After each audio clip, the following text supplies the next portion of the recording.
Welcome to Connections and Conversations, an advocacy arena podcast, working to increase civic engagement and strengthen our communities.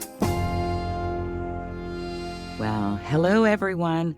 Welcome to another episode of Connections and Conversations.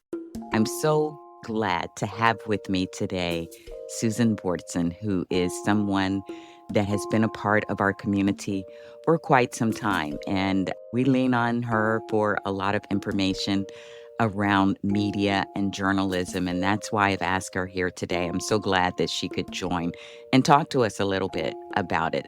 So welcome, Susan. Say hello and give people just a little bit of background about yourself. Well, hi, Dee. Thank you so much for inviting me to be part of this. I'm really excited to have this conversation today because it's something that I think is very critical right now in our world and especially in our country. And I'm just really honored that you invited me to be part of the conversation. So I started out my career in news promotion for the local CBS affiliate here many years ago. And I worked in the Twin Cities market, which is a relatively large market, but it was also known for producing a lot of excellent award-winning investigative journalism. We kind of became the minor leagues farm team that sent a lot of journalists to major networks and markets and had a great reputation. And at that time, news production was seen as a critical, vital resource in the community, something to be valued. And I went into that with this idealistic mindset that we were providing a great public service in covering important things happening in our local region. After I left working in TV news promotion production, I went to a company that worked on communications project for large corporations that were involved in employee improving their performances. So communications for national sales meetings, annual meetings, that sort of thing. And there I learned, working with Fortune 500 and 100 companies, that working in the broadcast industry did not really teach me anything about the rest of the corporate world and basic best practices and things about marketing. That at that time, broadcasting was an industry sector that was very, very different from most other corporate sectors. So that was kind of an awakening for me and a big learning curve. And then after that, I worked for HBO Asia, launching pay television in the Southeast Asia region of the world.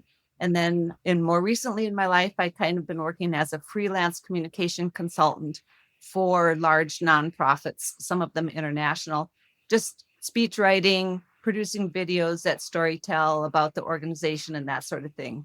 But accuracy in communication and the morals and principles involved with that and the importance of it is something that's very close to my heart and something that I'm highly concerned about how it's impacting things about our public governance at this time. Absolutely, which is why I invited you here, because I think it is important that we as citizens have media literacy. I think citizens in the U.S. are not that savvy as a whole.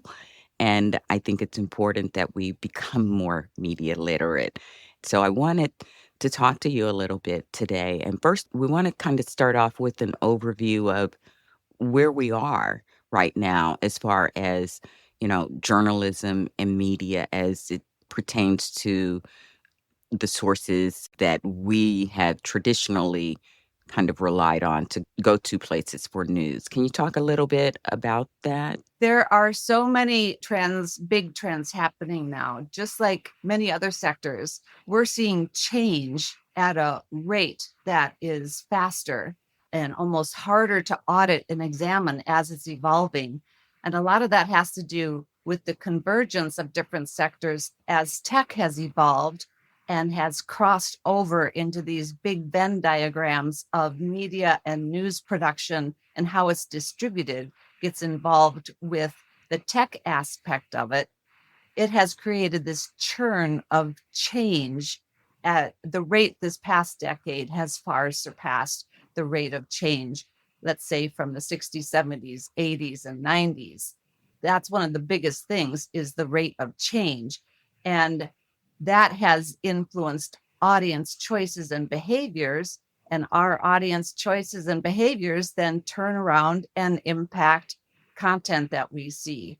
And so overall, the biggest thing I'm concerned with is that we have sort of a cultural crisis. And I say cultural because it's not, communication is a two-way street. So there's the people that create the content and the information and the news we consume. And then we have, there's supply and demand, Right. and the audience creates the demand side of it. And so we have a cultural crisis with the devaluation of accurate information and news. And a lot of times accuracy is not winning the day in the overall attention economy. Accuracy is not what has been driving clicks and engagement metrics, but clicks and engagement metrics are what determine profitability. The people that produce any kind of content, any kind of information, and the news industry is a subsector in the attention economy, they are not incentivized to give us accuracy. That's not the top priority. The top priority is just making it compelling somehow. And overall, it's a problem. Right. And as you said, I know one of the conversations we used to dig into a little bit when you would join us in our Good Trouble chat was how we respond to certain things and how that drives what they give us, as you said, supply and demand, and that it is not necessarily as profitable for companies to center, like newsmaking is just not a profitable industry any longer. So, do you want to talk a little bit about that and our role in that? Sure, I would. When we get frustrated with headlines that we don't think are quite accurate or are misleading, even from newsrooms that would like to view themselves or hope that they're viewed as less partisan, because we know there are very partisan outlets. The thing to understand is there are very many layers of ownership, layers of management, layers of ownership above the people writing those headlines. And so it can feel like when we might have a valid point about a misleading headline and that sort of thing, the big picture is that, like Paramount, that owns CBS News, for example, has been losing billions of dollars. Warner Brothers Discovery, that owns CNN, has also been losing huge amounts of money, and that rate of loss has been increasing. Comcast, that owns NBC Universal, which owns NBC News, they are profitable, but not because of the news production. The parts that make Comcast profitable, as far as their hardware, corporate, other things that they do, or Disney's theme parks, that sort of thing, they are subsidizing the news production. And so from shareholders and corporate owners' point of view, producing quality news is a chore, something that they actually maybe want to cut out of. That's why they're moving more towards trying to find content that's profitable. So you see them moving into entertainment and sports. So we recently have just announced David Ellison, new owner of Paramount, has put $7.7 billion into the UFC fighting content, right? In order to get profitable content. While we also are expecting huge cuts are coming in the CBS News division. And Amazon and Netflix are also trying to get deals for that UFC fighting content.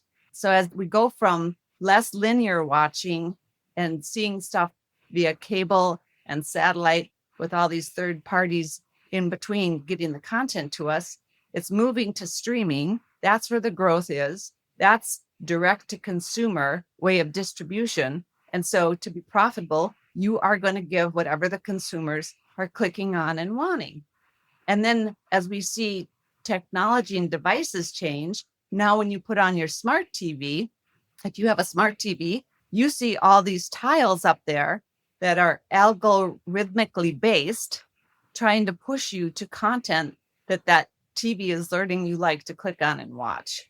And so more and more, we're getting fed into a system that reinforces our split-second spontaneous reactions to what we want to see, pushing us, nudging us in subtle ways what to watch, and then we get reinforced for whatever we watch.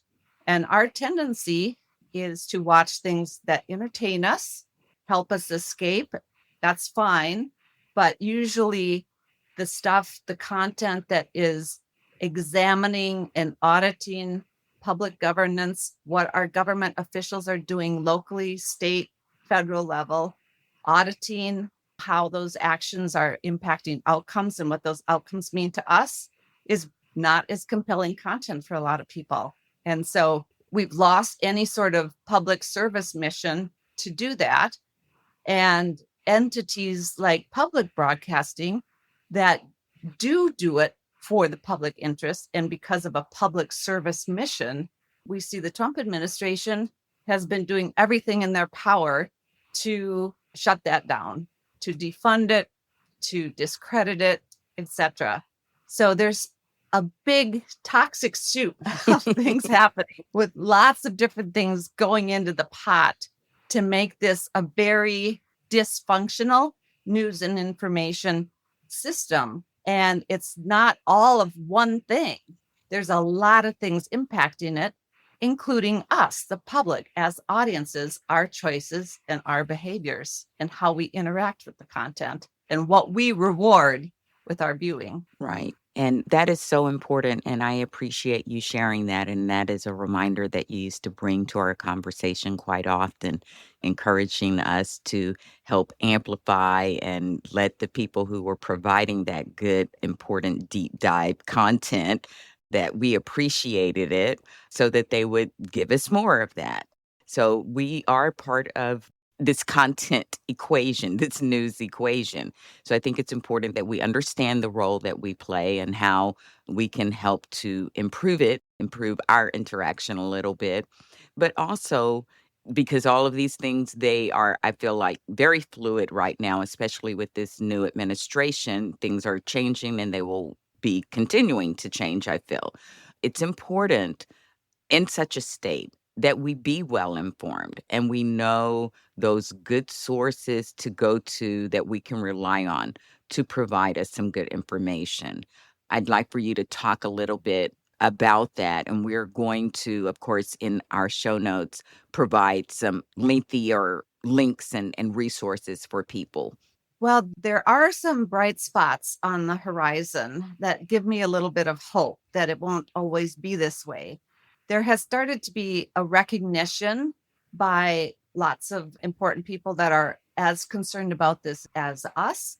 And we see more nonprofits emerging that are focused on sustaining local and regional news, trying to get people to go into the field, trying to figure out new business models for it. Some of them are larger national, a lot of them are regional. We have more nonprofit newsrooms popping up that some are at the local level there's some in Detroit, there's the Baltimore Banner, there's the Mississippi Free. In Minnesota, we have something called MinPost, high quality journalism that is run as a nonprofit to avoid corporate interests in influencing the content in any way. So if this is something of great concern to them, we can provide the list of these various nonprofits, like we said, in the show notes.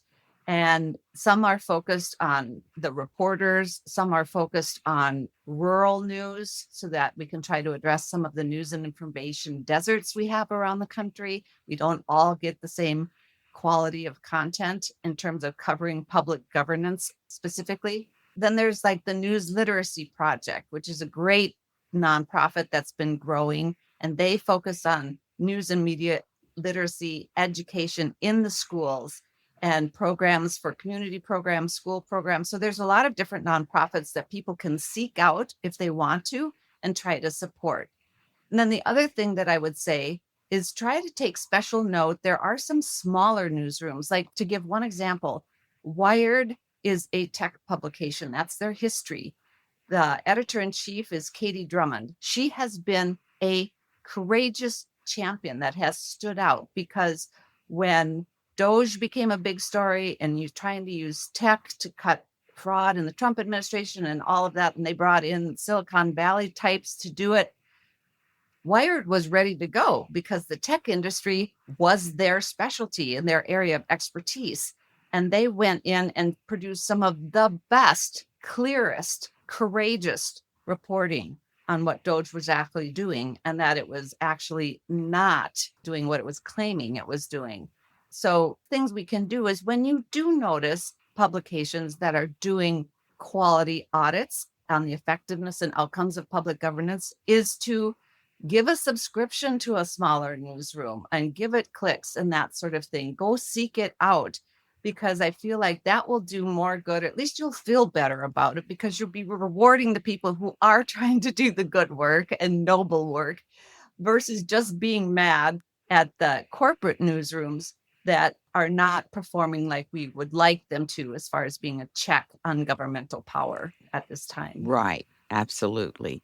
And we know, as you said, things are changing. It's a very fluid situation. And one of the things that is having an effect in all of this change and playing a very big role is AI. Can you talk to us a little bit about that, perhaps? Oh, wow. Well, it's just going to turbocharge everything, including impacting our news and information ecosystems. It's important to remember that AI, any AI model, is only going to produce accurate content depending on where it's getting its data from, where it's scraping data from. And so it's too early in the process to really have good audits on, is AI really going to get smarter in terms of being more and more accurate?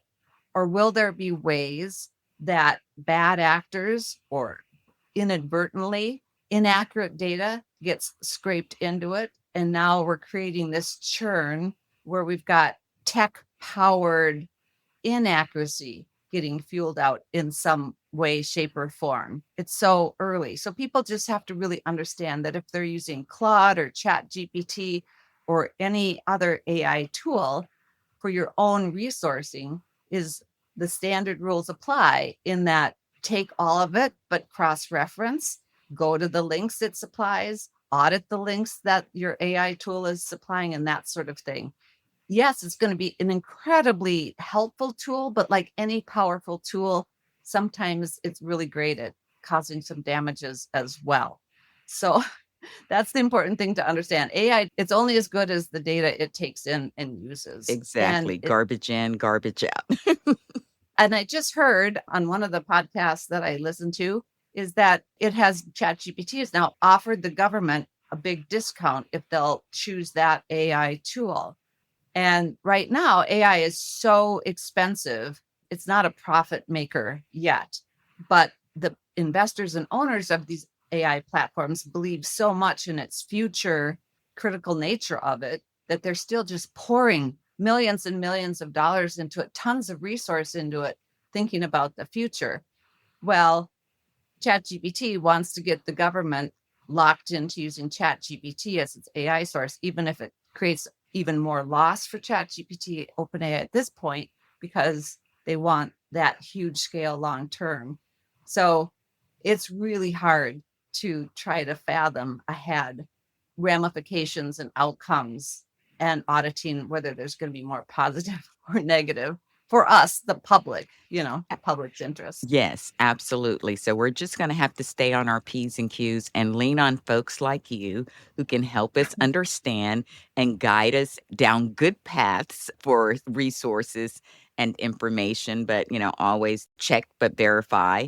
And as we close out here, I'm so glad that we had an opportunity to share this information with the audience, because I do think that it is very important that we all really increase our media literacy and help to share that with others, because we're in an information war, and having access to good, factual, truthful information is very important. I would like for you to kind of share with the audience some closing thoughts, insights, tips that you might want us to remember.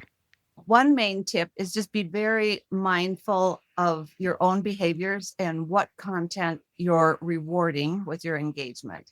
And if you're a parent or a teacher or influencing others or your friends, remind them as well that their behaviors contribute to what we are going to see more of.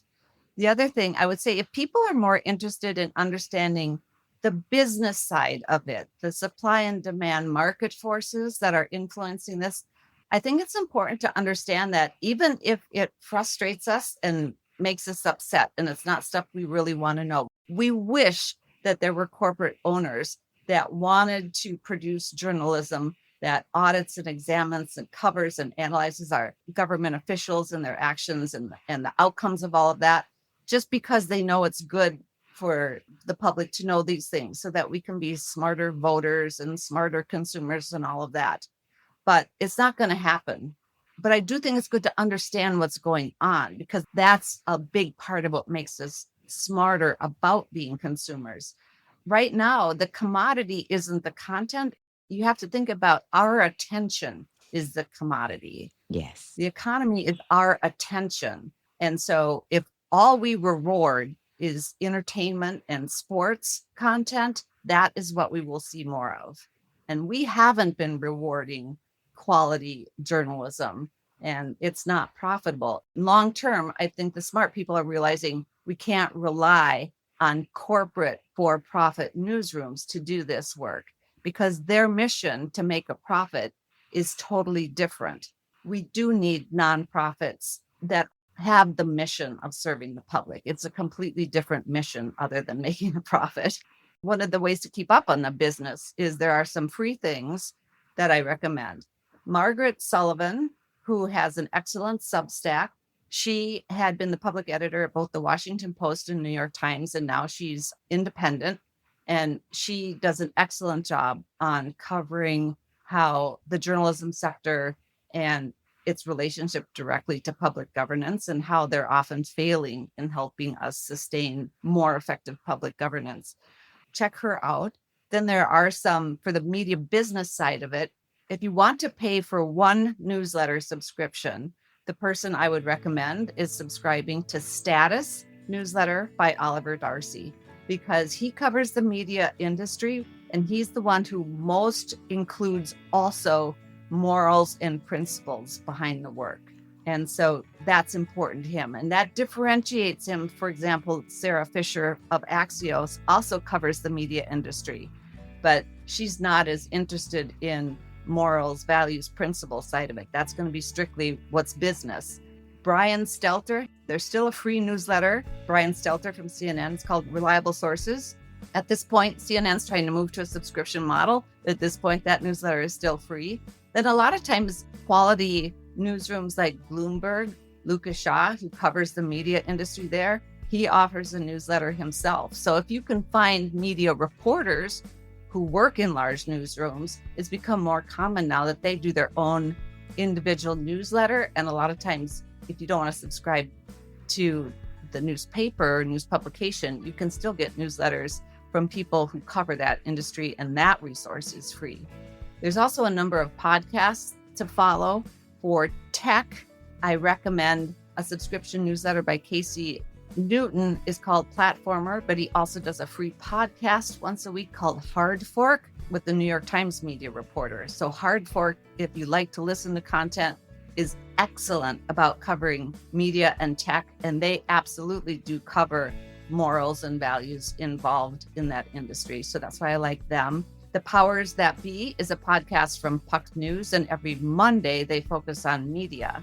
So again, that one won't cover morals and values and principles as much. You'll get strictly the business of what's going on in media. And then Puck also has Dylan Byers, who's their journalism media reporter. He has a podcast called The Grill Room. So once you start finding some of these, you can realize that you can still get access to reporters' work that cover these sectors through newsletters and podcasts, even if you don't want to have a whole bunch of paid subscriptions to the larger publication they work for. Excellent. So thank you so much. As always, excellent insights and tips and resources. And we will be providing a more lengthy list in the show notes. And again, I just want to thank you for taking a little bit of time out of your day, making us more media literate. Thanks so much, Susan. Thank you, Dee. Thanks for having me. Thank you for listening to Connections and Conversations. This is one of many wonderful interviews that we bring to you to help connect you to a larger community of advocates and changemakers across the country. You'll get a glimpse into the various ways people are making an impact in their communities. My hope is that it will inspire you to get engaged in some small way as well. We can't all do everything, but at this moment in history, we can all do something. What are you doing? One of the things you can do is to continue to listen, subscribe, and share this Advocacy Arena podcast. You can also join and support the growing grassroots Advocacy Arena community in other ways. Join our weekly live chats hosted on Spoutable every Monday at 12 p.m. Eastern. Subscribe to our Substack to get great articles on important topics and exclusive access to extended interview conversations. And don't forget to subscribe to our YouTube channel as well. We've got some exciting programming lined up. And keep listening to our regular podcast episodes wherever you get your podcasts. And of course, subscribe and give us that all-important 5-star review.